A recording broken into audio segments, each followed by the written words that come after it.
Yo, what's up everybody? Welcome back to Comic Swag. Today we're gonna be dropping a review slash overview of this book right here. It's called Criminal Macabre, the Cal McDonald's Casebook Files Volume 1. To my knowledge, there was never a Volume 2 released. I guess the sales weren't there. But there is two Dark Horse omnibuses, Criminal Macabre Volume 1 and Volume 2. This is basically an omnibus itself. They're about the size of this one, except this is hardcover and the other ones are paperback. For some reason, they always change the name, right? I picked this up because I do like Ben Templesmith's art. His art is very dark and eerie, kind of scratchy. And Kelley Jones is very bright, energetic. And they both fit the horror vibe. They both draw like a lot of predominantly horror type of books. So they were both perfect for this. Ben Templesmith is best known for 30 Days of Night. He worked with this writer, Steve Niles. They did a series called 30 Days of Night. It was known for that creepy, eerie art style that Ben Templesmith draws. And they even made a movie about it. I have not read the comics or watched the movie, but I remember there was a movie that it seemed almost like a zombie type of thing. Not sure, have not watched it. Let's read the back synopsis and it'll show us what stories are included in here.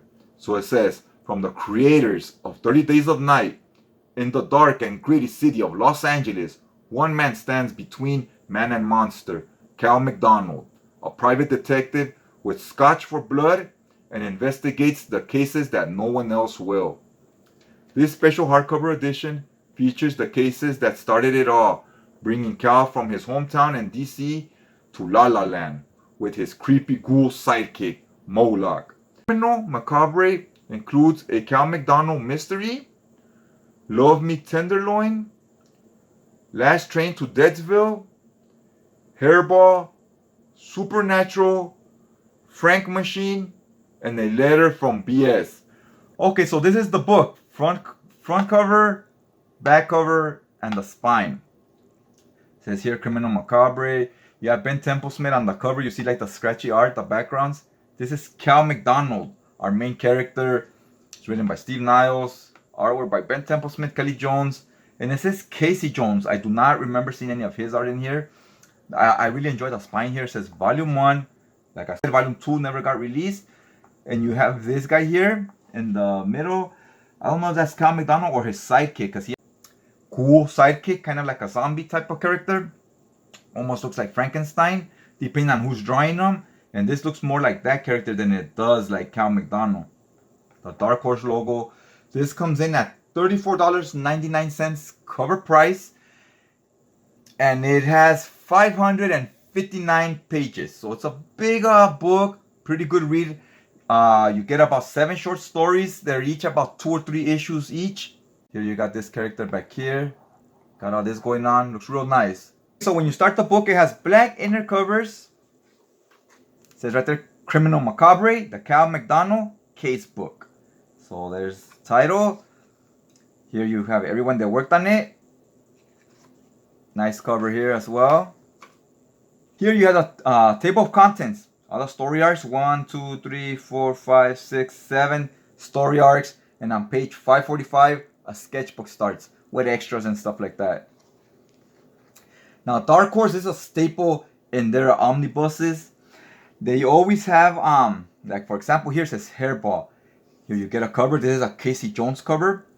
So you get the cover, you get the name of the first story arc called Hairball. Here you get some other artwork. Then on the other side of it, you get here the creator who is involved in that story. The writer, Steve Niles. Artist, Casey Jones. Letter and so on. And then, say it's a 3-issue story arc, you will not get a cover to the other 2 issues. You only get one cover. Once that story arc finishes, then you get a cover letting you know the new story arc is starting. As you can see here, this story arc has finished, Casey Jones art. And now the new story arc starts called Savage Membrane. And as you can see, it's a lot different art style. So you know the new story arc is starting. This one was about a 2-issue story arc. Here's the next story arc. It's called Criminal Macabre, a Cal McDonald mystery. It's a cool cover here. Again, artwork by Ben Templesmith. This is kind of the story that started it all. His first big story. This is one of the more famous ones. So this is Templesmith art. This is the main reason I picked it up. His art is very interesting to me. It's very scratchy at moments. Very just it's very minimal at points. And then in the middle, sometimes like right here with his faces, he'll throw some paint, some like watercolors or something, right? Or paintbrush. And then the rest of it will be back to just minimalistic pencils, but in white with the backgrounds in black, which I find that kind of interesting and a little different and out there, which is I like it. It really works sometimes, and sometimes it doesn't work. But for the most part, I do enjoy his art. Here he is fighting some guys in the underground. I really like this panel here. It looks pretty cool. So basically, he's a detective that got fired from his job, right? Because he does a lot of drugs and drinks a lot. So when he got fired from his job, he got a new job as a detective, working on kind of like odd supernatural mysteries. If you like stuff like X-Files or the show Supernatural, you'll enjoy this book. Also, if you like comics like Hellblazer, Constantine, you'll like this. He's basically like a X-Files type of stories, but the character himself, his attitude, his personality is a lot like Wolverine from Marvel Comics. He's very cynical, very like even jaded a little bit because he's exposed to the worst of the worst in life, right? Like he's always just around zombies and monsters and around a lot of bad shit. If you like horror comics or anthologies and stuff like that, you'll also probably enjoy this. It is a detective story, so it is dialogue heavy. Look at this. Look at how much dialogue. There is moments where it's light on the dialogue depending on the story and the artist he's working with, but a lot of it is like this. Look at here. This is his partner. He's a ghoul. So ghouls, they kind of get along with humans, right? Look at this panel. This is awesome right here as well. Ghouls get along with humans because they don't need anything to survive. They don't need to kill humans. They don't need to eat. Not like vampires or werewolves. You know, they need to eat, so they kill people. The first story arc, he's over here in the underground. Because in the underground tunnels and the sewers and so forth, that's where all the ghouls reside. A lot of creepy creatures, right? And he finds something out here. Werewolves and vampires are working together. He's like, typically they all just kill each other. They don't plan. They don't think like humans. They just all, they're very primal, right?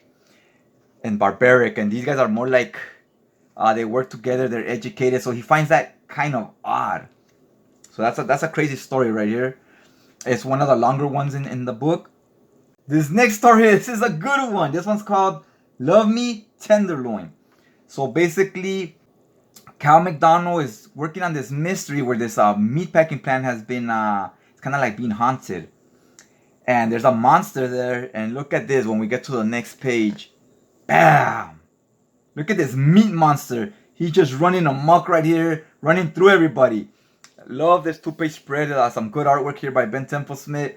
This looks awesome. I really enjoyed it. I didn't see it coming because he doesn't do a lot of two-page spreads with his art. So this was real cool to see. So basically, this guy has died, and then they buried him. He was murdered. They buried him and built a meatpacking plant on top of his body, right? They covered it up with the building. So he's haunting the building. And he kind of possesses all the meat there at the meatpacking plant to create this big creature. And McDonald's job is to find who killed him. He's like, I know you're not all bad. You're possessing this because you're angry about something. So his job is to solve the mystery, to give this spirit closure. So you get an idea of what these stories are about. Alright, the second half of the book, the other two stories, they're by Kelley Jones. There's some of his artwork. See, it's a lot different. Still eerie, still works. And still has that horror vibe, right? Now here, this is, if you've seen the movie Christine about a possessed car that runs people over and kills them, this is what this is about. There's this muscle car. It's actually, no, it's a Chevy Nova. It's possessed. It's running motherfuckers over. So he wants to know, what does the spirit want that's possessing the car? What did they do to him? Again, he has to solve the mystery so that this spirit can be at peace. Look at this car right here. Looks real awesome here. This artwork works. If like I said, if you like horror stories, this will be right up your alley. And what I like here is that it's horror stories, but you keep the same character all the time, which is pretty cool, because in other comics, when you have a horror story, you constantly have new characters. So it's like 1 or 2 issues, then the next story has new characters, and you don't form any bond with the characters, right? Any emotional attachment of any kind. Here you keep the same character. Look at this awesome 2-page spread. Once you get to these last 2 stories where Kelley Jones's art, there is a lot more 2-page spreads, because his art lends itself more to this stuff. It's more comic book type of art, as opposed to Ben Templesmith, where it's this weird off the wall style. So he doesn't do a lot of the 2-page spreads, at least not that I've seen, and especially not in this book. I think he only had 1, as opposed to Kelley Jones, who had maybe 5 or 6 2-page spreads. Now look at all these monsters coming to life. And this is his sidekick, who Kelley Jones draws him very much like a Frankenstein looking type of creature. Here's another 2-page spread, and this book is really well bound. Like you can see right here, there's like no gutter loss. It's like almost like you're reading single issues, right? Considering it is 500 pages plus, it's really well done. Even if it wasn't 500 pages, it's just really well done overall. And they are thicker paper, so you don't, when you're flipping the pages, you don't see through the other side what the artwork on this side is. With some books, they're kind of thin, so when you hold them like this with the light, you see the artwork on this side, right? Not with this book, not with most Dark Horse. They give you kind of thicker pages. Now this is an earlier book from Dark Horse, from like I don't know what year, like maybe 2017, 16. So it has thicker pages than they would now, which is a good thing. They're still thick though with Dark Horse. They still do more, some of the more thicker pages as opposed to Marvel and DC. But when they are too heavy, it can work against it, because the binding, the sewing, is working with more weight it has to hold together, right? So they could come they won't come loose, but they'll get wonky, right? Now at the end here, after this last story, get a few sketches here. It's Cal McDonald, our main character. This is drawn by Casey Jones back in 1994. So that first story arc, I guess, was from 94, because The Mystery of Cal McDonald, I believe that was his first story. Some more sketches here. And look at now here, we get some pages in black and white. Look at the wolf here. Then here, it shows how, I like how here it shows how they were originally going to do it. Changed it to where he's sitting here and she's way over here. See, in the original one, they were like real close to each other. Then when they chop her head off, it's just a little square panel. And you see her neck. Here it was a long widescreen shot. So you see they kind of improvised as they went. And here this next shot was another long widescreen shot. And they made these two square shots this way, as opposed to this way, which I think this works better. I kind of like this, but if you're reading on a tablet or something, widescreen is always the way to go, because it fits the screen perfectly, right? Some more art right here. I think I'm gonna leave it here. We talked about this enough. I don't want to give any spoilers away. I really enjoyed it for what it was. Such a thick book like this, I wouldn't binge read all this book and all these stories all at once, because these are stories that don't really connect one to the other. So you could just read one story, being 60 pages or something, take a pause, read something else, come back to it later. You don't have to read them all at once. Where superhero comics, it's like the same story through the whole book, right? So you could just keep going. Here, you could keep going if you want to, but you don't have to, because like I said, the stories do not connect to each other. So there it is, guys. Hopefully you enjoyed this video. If you did, go ahead and hit that like button for me, please. It really does help out the channel, and I really do appreciate it. And other than that, if you're not already subscribed, go ahead and hit that subscribe button. That will keep you updated on the feed when my next video drops. And I just check you guys out next time.